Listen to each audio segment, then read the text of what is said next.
this is Miss Inman, and welcome to another episode of Counselor's Corner.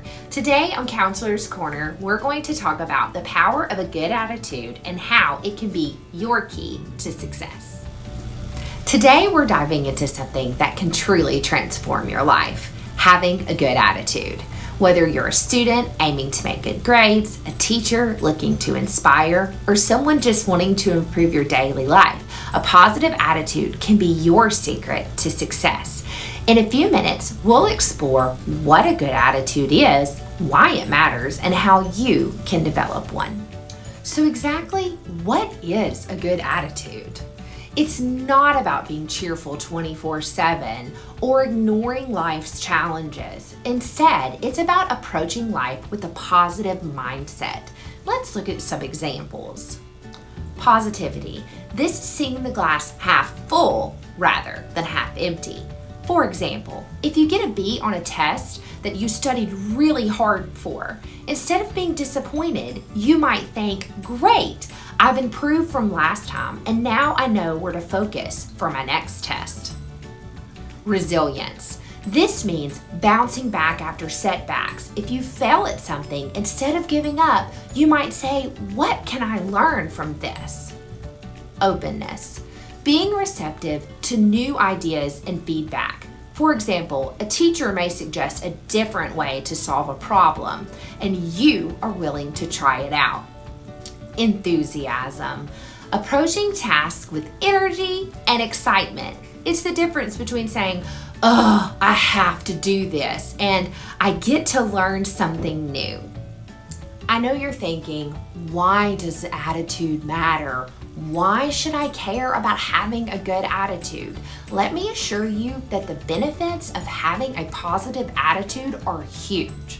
The first thing is better performance. Studies show that students with positive attitudes tend to perform better academically. They're more engaged, they ask more questions, and they persist through academic and life challenges. That's the resiliency that we were talking about earlier. The second thing is it improves your relationships. People are naturally drawn to those with good attitudes. You will likely find it easier to make friends and connect with teachers. Stress reduction. A positive outlook can help you to handle stress better. Instead of being overwhelmed, you're more likely to see stressors as challenges that you can overcome. Greater happiness. Simply put, people with good attitudes tend to be happier overall. They find more joy in daily life and they are more satisfied with their life experiences. So how can you cultivate a good attitude? Here are a few practical strategies. Practice gratitude. Start each day by thinking of 3 things that you are grateful for. It could be simple. A good breakfast, a warm bed, a sunny day. It doesn't have to be something that's complicated. Practice positive talk. Pay attention to your inner voice. Replace thoughts like, I can't do this, with thoughts like, this is challenging, but I can figure it out. Surround yourself with positivity. Spend time with people who lift you up. Their good attitudes can be contagious. Set achievable goals. Break tasks into smaller, more manageable steps. Celebrate each small victory along the way. Practice mindfulness. Stay present in the moment. When you catch yourself worrying and spinning out of control about the future or regretting the past, gently remind yourself to focus on the here and now, the present. Learn from setbacks. When things don't go as planned, ask yourself, what can I learn from this? Every setback is an opportunity for growth. Remember, developing a good attitude is a skill, and like any other skill, it takes practice. No artist picks up a paintbrush and paints a masterpiece the first time. No basketball player picks up a basketball for the first time and makes all 3-pointers. You might not see changes overnight, but with consistent effort, you will notice a difference in how you approach life's challenges and its opportunities. Practice doesn't necessarily make perfect, but it always makes progress. So here's your challenge for the next week. Consciously practice one of these strategies every day. These were the strategies that we talked about earlier in the video. Being positive. Instead of seeing things in a negative light, like half full, when you encounter a setback and you're disappointed, think, okay, what can I do differently next time?